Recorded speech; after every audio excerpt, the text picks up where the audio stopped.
ঘোরা অজগরা রূপে অঘাকুর গিলিলে কবেন আগুরা খডামুড়ি সহিতে বজাইলা তাহার প্রাণ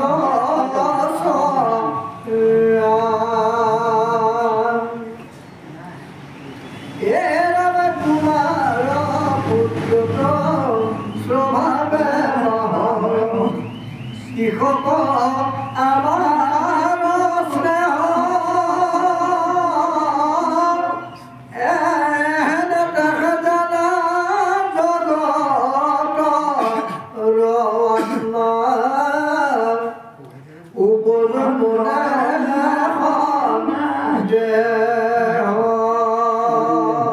কৃষ্ণ কৃষ্ণ বৰ্জন লোক সমস্তই তেতিয়া সিদ্ধান্ত দিলে কি বুলি সিদ্ধান্ত দিলে গোৰখ ডাঙৰীয়ে সহিতে বজাইলা তাহাৰ প্ৰাণ চৰাই তোমাৰ পুত্ৰটো স্বভাৱে বাহয় কৃষক আমাৰ স্নেহ হে মহাৰাজ তোমাৰ পুত্ৰৰ প্ৰতি আমাৰ সমস্ত বৰ্জবাসী গোপ আৰু গোপী সমস্তৰ কি হৈছে তোমাৰ পুত্ৰৰ প্ৰতি ইমান স্নেহ বাঢ়িছে কিয় বাঢ়িছে এতিয়া অনুমান কৰিছোঁ এই কাৰণতেই তোমাৰ পুত্ৰৰ ওপৰত স্নেহ বাঢ়িছে তেওঁ মানুহ নহয় তেওঁ জগতৰ ঈশ্বৰ এতিয়াও আপোনাৰ আমাৰ সেই কৃষ্ণ যিজন নেদেখা কৃষ্ণ নহয় যি কৃষ্ণক আমি সাক্ষাতে দেখি আছোঁ মহাভাগৱত দেখি আছোঁ আমি বাৰু ভাগৱতৰ সমস্ত কাহিনী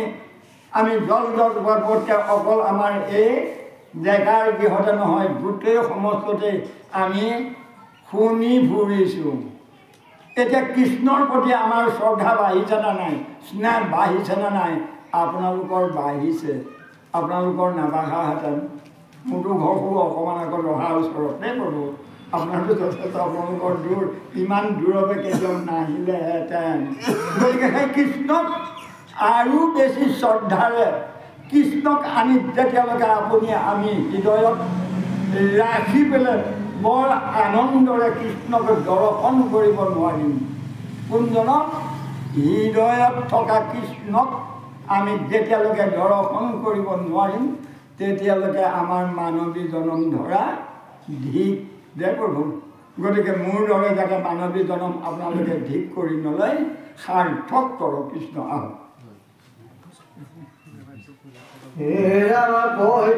শুনি আছা হাত বৰিষৰ চৱাল ইটো সাক্ষাৎ লীলা কৰি সাত দিন ধৰি থাকৈ পৰ্বত কৰে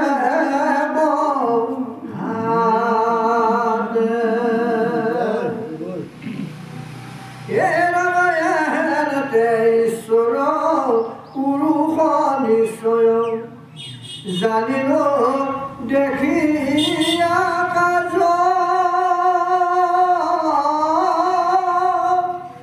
মানুহ নহয় তোমাৰ তনয় শুনি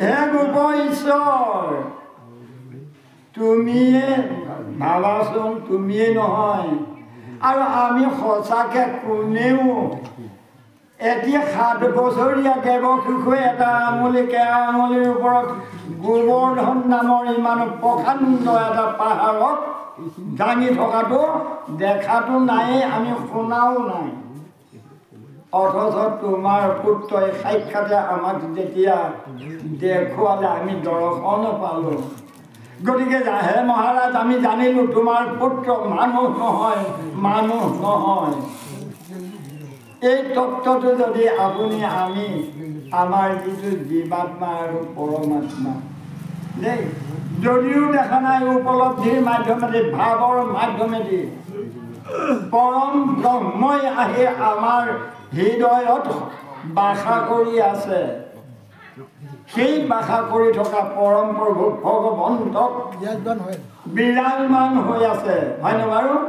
তাক যদি আমাৰ ভাৱনাই ঢুকি পাব নোৱাৰোঁ, তেতিয়াহ'লে মিছাতে কি হ'ল? মনুষ্য জন্ম পালোঁ। কাৰণটো কি বাৰু?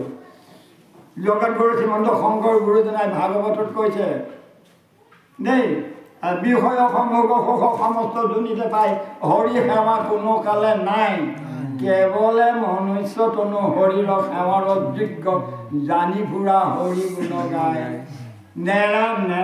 মানে ভকতক লগ নাপালে গৃহস্থও বেয়া পাব, কেতিয়াবা ক'ৰবাত লগো নধৰিব। গতিকে এই এনেকুৱা তাৰণাত আৰু আমাৰ সভাপতিয়ে আগৰ পিছৰ পাছত প্ৰাৰ্থনালৈ নামাতিব, এনেকুৱা তাৰণাত আহিছোঁ। মোৰ প্ৰভু কৃষ্ণ ভগৱন্তক দৰ্শন পোৱাৰ যদি প্ৰকৃত হেঁপাহ থাকিলহেঁতেন দেই প্ৰভু, তেতিয়াহে মই প্ৰভু ভগৱন্তৰ যে ভকত এইটো প্ৰতিপন্ন কৰাব পাৰিলোহেঁতেন।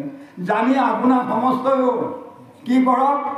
আপোনাৰ হৃদয়ত থকা পৰমাত্মাকে যেতিয়া জুমি চাব নোৱাৰে, ময়ো নোৱাৰোঁ, আপোনালোকেও নোৱাৰে। গতিকে কি কৰিব লাগিব? সেই হৃদয়ত থকা পৰমাত্মাকে জানিবৰ কাৰণত আমি এটা আশ্ৰয় ল'ব লাগিব। কাৰ? সাধুৰ আশ্ৰয়, হয়নে বাৰু? সাধু খণ্ড অনুসৰা শ্ৰৱণ কীৰ্তন কৰা পৰিহৰা পাখণ্ড আচাৰ। সাধুৰ সংগত প্ৰভু কৃষ্ণ ভগৱন্তক যজ্ঞ শুনাৰ লগে লগে আমাৰ উপলব্ধি আহিব, হয় ভাগৱতত স্বয়ং প্ৰভু ভগৱন্তই বিৰাজমান হৈ আছে। ভাগৱততে নহয়, মোৰ দেহ ভাগৱততো প্ৰভু ভগৱন্ত স্বয়ং বিৰাজমান হৈ আছে। কাৰণত মই চৈতন্য হৈ আছোঁ। মই যিমান দেখিছোঁ সমস্তই চৈতন্য হৈ আছে, হয়নে বাৰু? তাৰমানে মোৰ দেহত যদি আত্মাৰাম আছে, এই সমস্তৰ হৃদয়তো আত্মাৰাম আছে। তেতিয়াহে কি হয়গৈ? প্ৰথম নিজক জানিলে আপোনাক কি কৰিব পাৰিম? সেৱা ধৰিব পাৰিম। কি বুলি? প্ৰভু ভগৱন্ত বুলি সেৱা ধৰিব পাৰিম।